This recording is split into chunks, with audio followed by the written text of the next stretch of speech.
سرسبز اس گلزار کے یہ پھول یہ عطار کے مردہ دلوں کو دے جلا ہادی ہے طلبگار کے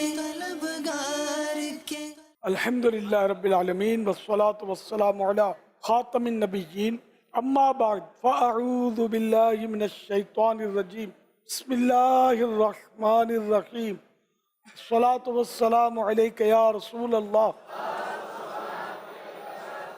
وعلی آلک واصحابک یا حبیب اللہ الصلاة والسلام علیک یا نبی اللہ وعلی آلک واصحابک یا نور اللہ۔ فرمانے مولا علی، ہر شخص کی دعا پردے میں ہوتی ہے، یہاں تک کہ وہ حضرت محمد صلی اللہ علیہ وآلہ وسلم اور آل محمد پر درود پاک پڑھے، ان کے مولا کے ان پر کروڑوں درود، ان کے اصحاب و عطرت پہ لاکھوں سلام۔ صلو علی الحبیب صلی اللہ علی محمد۔ میرے لیے سنت کی بارگاہ میں سوال عرض ہے، کیا کسی انسان کے لیے یہ ممکن ہے کہ وہ کئی عرصہ ماہ سال بغیر سوئے گزار سکے، اور جو ایسا کہتا ہے تو اس کے بارے میں حسن ظن رکھنا ضروری ہے یا نہیں؟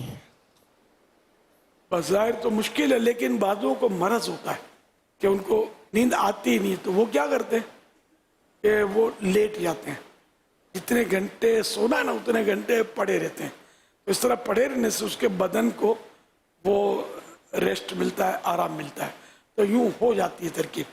لیکن جو سونے کی جو فوائد ہیں وہ اپنی جگہ پر ہے، یہ ایک ممکن صورت تو ہے کہ ایسے لوگ دیکھے ہیں میں نے۔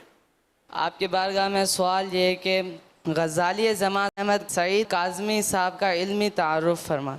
حضرت علامہ کاظمی شاہ صاحب یہ بہت بڑے عالم دین تھے، بہت بڑے عالم تھے، شیخ الحدیث بھی تھے، اور حاضر ناظر کے مسئلے پر وہ کتاب لکھی ہے۔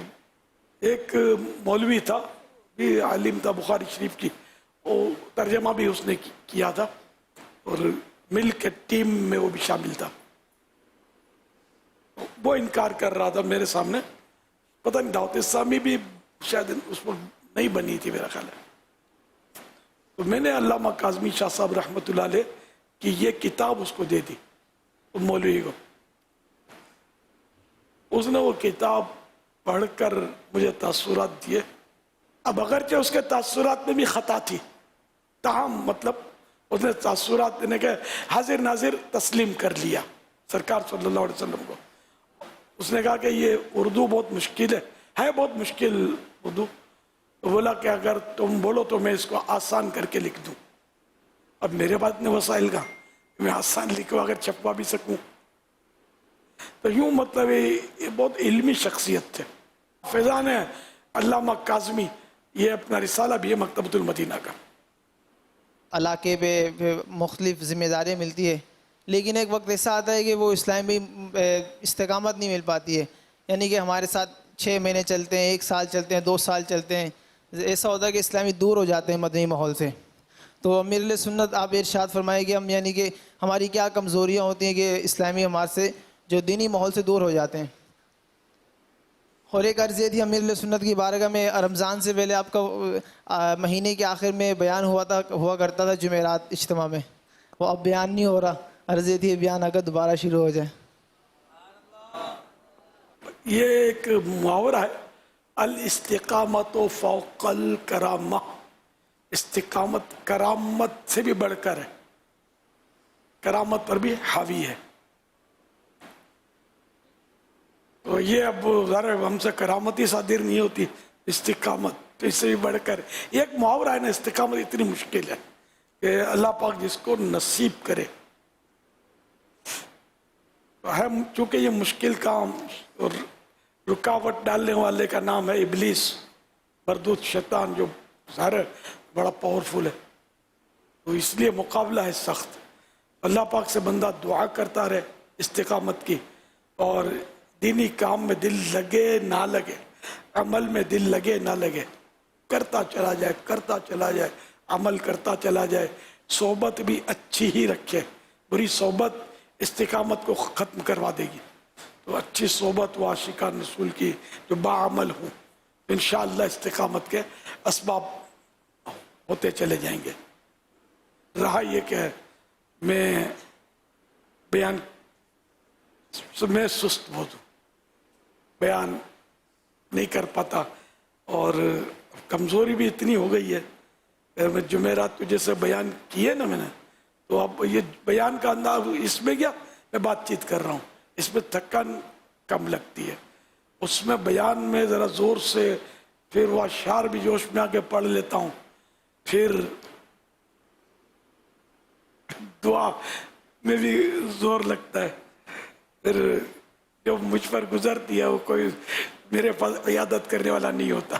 ایسی تھکن اور بازو کا بس ترکیب آؤٹ ہوئی ہے میری، اس کمزوری کے حساب سے. اب ایج فیکٹر ہے، تو اس لیے پھر اب جرت نہیں ہوتی.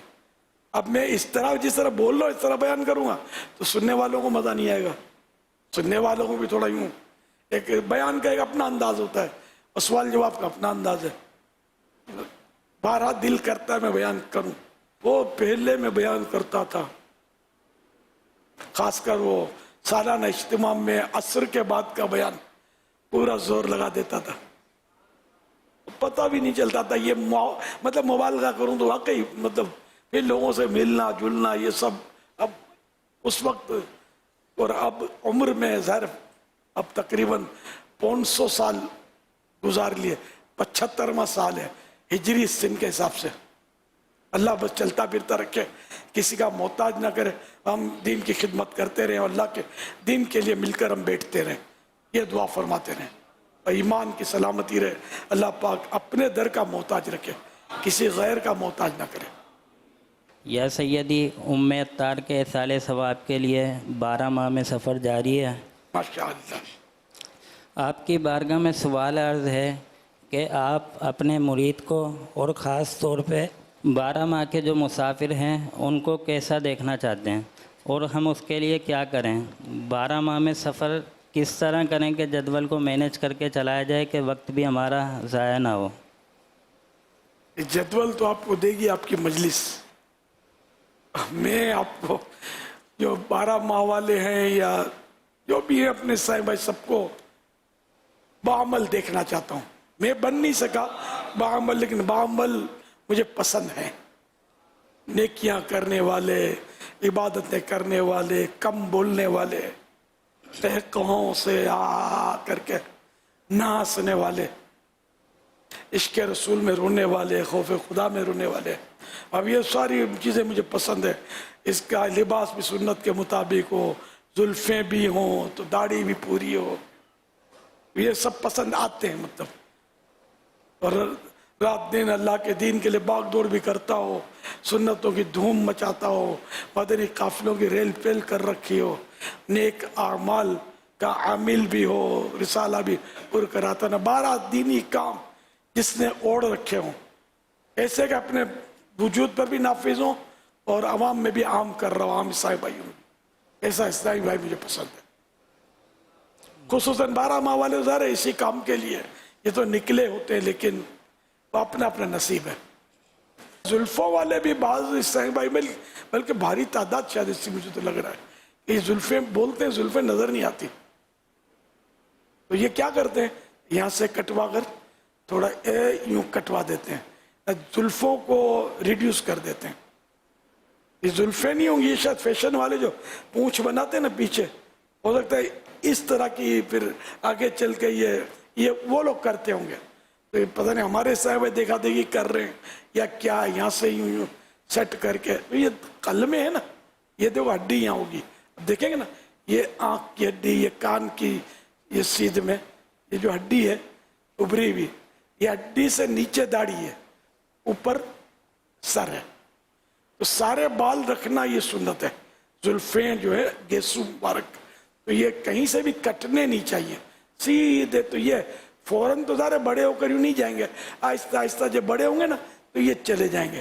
تو اس طرح کی جو بھائی زلفیں رکھتے ہیں ماشاءاللہ بہت ان کو جچتی بھی ہیں, اور واقعی جو غور سے جن کو دیکھنا پڑتا ہے کہ ادھر سے اتنے ہوتے ہیں, تو مجھے تو بہرحال انوکھے سے لگتے ہیں کہ یہ زلفیں تو ہیں نہیں, اب پتہ نہیں کیوں ایسا مجھ جیسے کو سیٹ کرنے کے لیے رکھی تو ہیں. اللہ بہتر جانے جو بھی نیت ہو, رکھے تو ایسی رکھیں جیسے میرے مصطفیٰ نے رکھی صلی اللہ علیہ وسلم. پوری زلفیں رکھیں, آدھے کان تک, پورے کان تک, یا کندھوں تک. کندھوں سے نیچے حرام, عورتوں کی نقل ہے. اور عورتیں جو ہیں یہ کندھوں سے اوپر نہیں رکھ سکتی. اگا نہیں ہے بال, اس کی الگ بات ہے, بال اگ گئے اب یہ کاٹ کر چھوٹے کرتی ہیں, یہ گناہ گار ہیں. کندھوں سے اونچے رکھتی ہیں, کٹنگ کروا کے توبہ کریں. اس سے عیسائی بہنیں بھی توبہ کریں, عیسائی بھائی بھی اگر عیسائی بہنوں سے اس طرح کے بال رکھواتے ہیں تو یہ بھی توبہ کریں, کہ گناہ کا حکم دیتے ہیں. صلو علی الحبیب صلی اللہ علیہ محمد. شماتت کسے کہتے ہیں؟ کسی کی مصیبت دیکھ کر, بیماری دیکھ کر, پریشانی دیکھ کر خوش ہونا, یہ شماتت کہلاتا ہے. اور ایسوں کو ڈرنا چاہیے. حدیث پاک میں اس کے لیے یہ وعید ہے کہ ایسا نہ ہو کہ اس کی مصیبت دور ہو جائے اور تمہیں مصیبت میں مبتلا کر دیا جائے. تو کسی کی تکلیف مسلمان کی دیکھ کر خوش نہیں ہونا چاہیے. شیخ پورہ سے ایک ماہ کے قافلے پہ آیا ہوں. ماشاءاللہ. میں یہاں نیک بننے کی نیت سے آیا تھا, لیکن میرا دل نہیں لگ رہا. تو کچھ رہنمائی فرمائیں کہ میرا دل لگ جائے اور میں گناہوں سے بچ جاؤں. سبحان اللہ. ارے نیک بننا چاہتے ہیں اور دل نہیں لگ رہا نا, یہ تو مطلب مقابلہ ہے. ہاں, جس کو شاید یوں کہا جائے کہ ایک طاقت ہے کہ جو آپ کو جنت کی طرف لے جانا چاہ رہی ہے, لیکن دوسری طاقت جہنم کی طرف گھسیٹ کر گناہوں میں ڈالنا چاہتی ہے.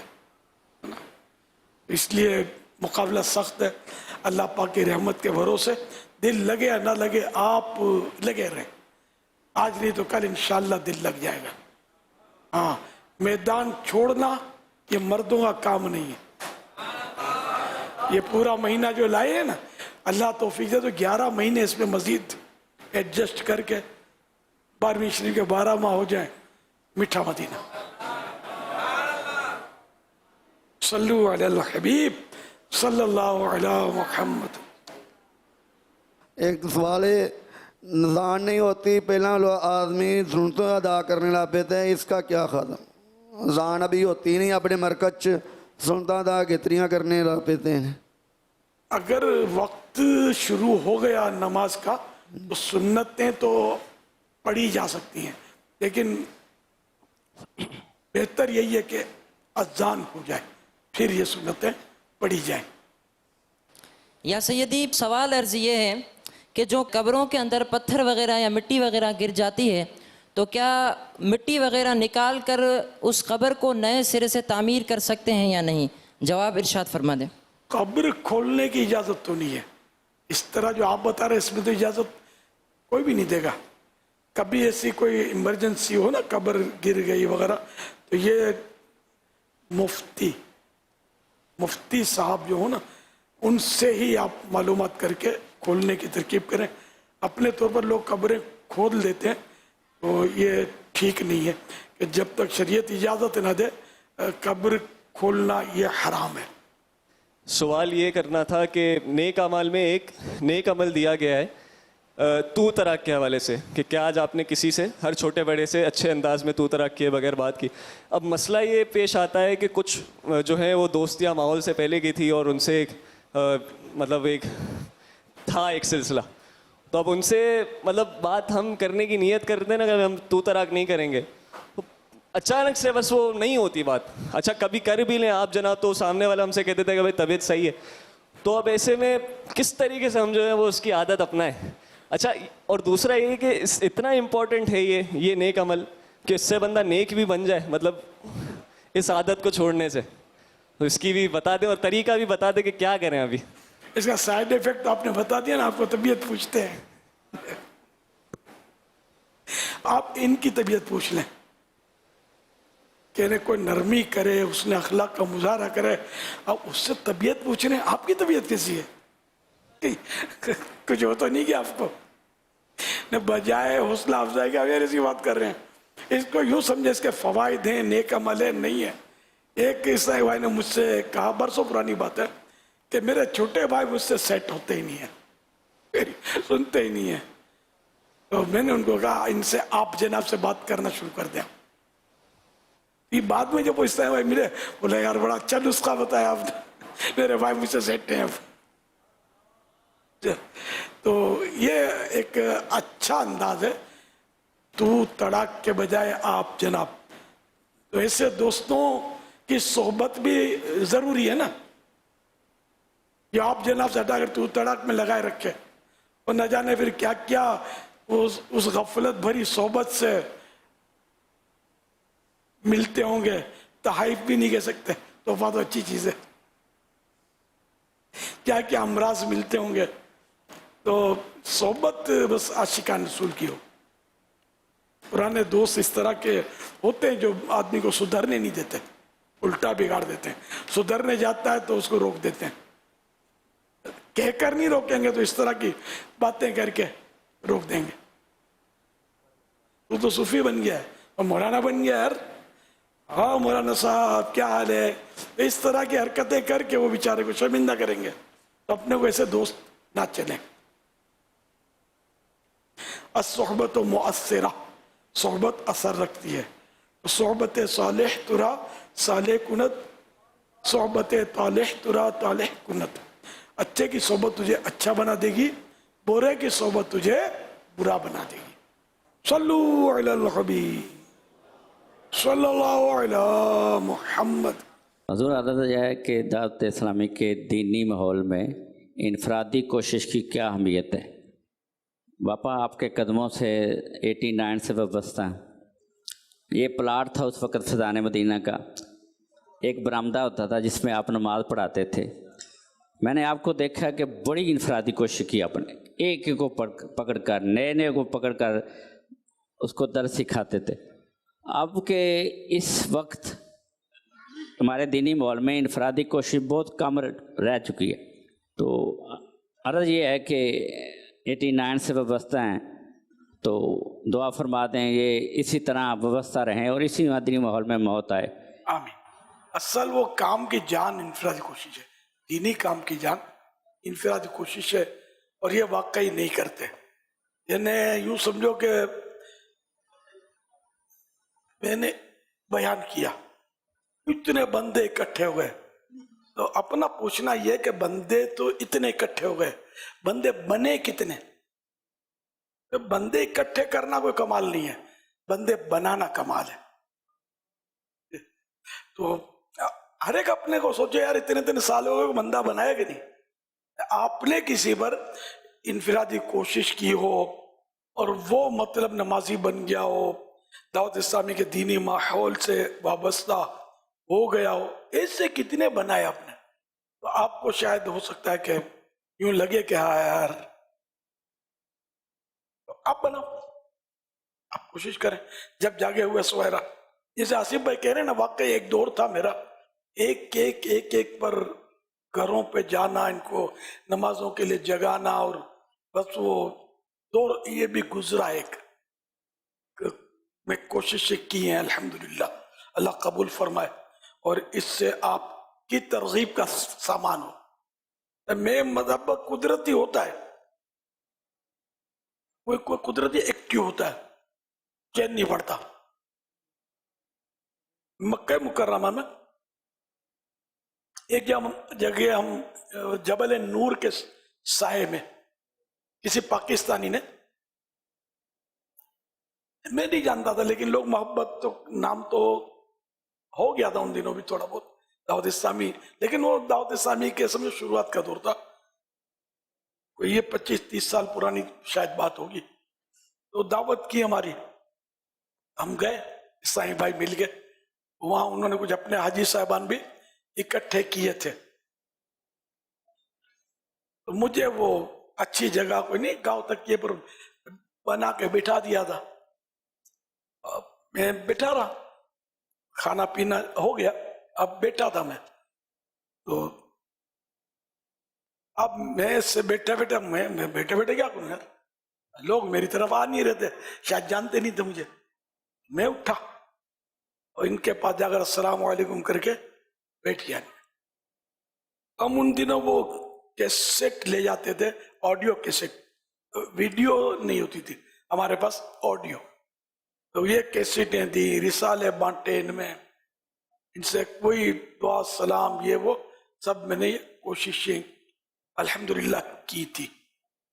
تو یہ میں نے ایک بات بتائی کہ جیسے عام طور پر ایسا ہوتا ہے کہ جو تھوڑا نام ہو مذہبی, جو بھی آپ سمجھ سکتے ہیں کہ میرا ایک نام یا جو بھی, تو کیا ہوگا کہ لوگ آئیں دست بوسی کریں یہ, لیکن الحمدللہ میں نے یہ بھی کیا ہے جا جا کر. اور شورا والوں کو بھی میں نے چند بار کہا ہے, یا ویسے مدنی مشوروں میں کہ دیکھو کام بلا بلا کے نہیں, جا جا کے کرنے سے ہوگا. حاجی امین کو یاد ہوگا, حقیقت یہی ہے کہ جا کر جتنا کام ہوگا نا, بلا کر اتنا کام نہیں ہوگا. ہم کسی علاقے کو بلائیں گے تو وہ آئیں گے, لیکن کیا وہ کچھ آئیں گے, ہم اس علاقے میں پہنچ جائیں گے تو ڈیر لگ جائے گا, قریب گھر سے نکل کر آ جائیں گے. تو اس لیے کام جا کر لوگوں سے مل کر, مجھے لوگ بلاتے, نکلتا ہے مولانا بچہ روتا ہے تعویذ لکھ دو, میرے دادا جان بیمار ہیں ذرا دم کر جاؤ, تو بلڈنگوں میں چڑھ جانا اور بیٹھ کے تعویذ لکھ دینا. یہ اس طرح مطلب ہوتا تھا میرا. مجھے میرا دوست ایک ہوتا تھا, وہ بولتا تھا یار آپ لکھ کے لگا دو کہ عصر کے بعد ملاقات ہو, جس کو ضرورت ہو آپ کے پاس آئے, یہ نہیں کرو. یار میں اتنا بڑا آدمی تھوڑی ہوں, پھر لکھ کے لگا دوں گا عصر کے بعد ملاقات کا ٹائم ہے, میرے بعد آتا کون, یہ بھی تو ہے نا. تو خیر, تو الحمدللہ مطلب اس طرح کرتے کرتے کسی کا دیکھا دری بچھی ہوئی ہے, تعزیتی ماحول, جا کے بیٹھ جانا اور معلوم کرنا بھائی تو بھائی اس کی والدہ فوت ہو گئی ہے, اس کے قریب سرک کے جانا, تعزیت کرنا, بھائی دعا مانگو, فاتحہ یہ وہ, اس طرح کر کے چلا جانا. تو آپس میں لوگ پوچھتے ہوں گے یار یہ کون تھا, تو کوئی نہ کوئی تعارف کروا دیتا ہوگا. تو اس طرح مطلب یہ کہ ایک میری کوالٹی بتا رہا ہوں میں. اسپتالوں میں بہت گیا ہوں, مریضوں کی عیادتیں بہت کی ہیں, جنازے اتنے پڑھے ہیں کہ آپ لوگ کیا پڑھیں گے, اتنے جنازے پڑھے, اور اتنی بار قبرستانوں میں جا کر میت دفنائے ہوں گے میں نے. یہ کام بہت کیے میں نے الحمدللہ. لیکن آخر کار ذرا تک کیا, جب کام بڑھتا ہی چلا گیا نا, اور نکاح بہت پڑھا ہے میں نے دولہا کے. اب چونکہ میں نے کبھی پیسے تو لیے نہیں نکاح پڑھانے کے, تو اب مجھے کبھی ایسا ہوتا تھا کہ دور دراز بلاتے تھے, تو اب یہ کرایہ کا بھی نہیں پوچھتے تھے کہ آپ ٹیکسی میں آئے ہو چلو کرایہ ہی رکھ لو. ایک چٹکلا بتاتا ہوں کہ مطلب ہماری قوم بھی اسی طرح ہے کہ جو نہیں لیتا اس کو بالکل ہی وہ کرایہ بھی مت دو. پیسے کہاں سے لاؤں گا یار اتنے. خیر میں نے مانگے نہیں, میں اب یہ چٹکلے سنا رہا ہوں آپ کو. تو میری کیا وہ نکاح میں نے پڑھانا ہوتا تھا, محفل نعت کا ہم نے ذہن دیا تھا.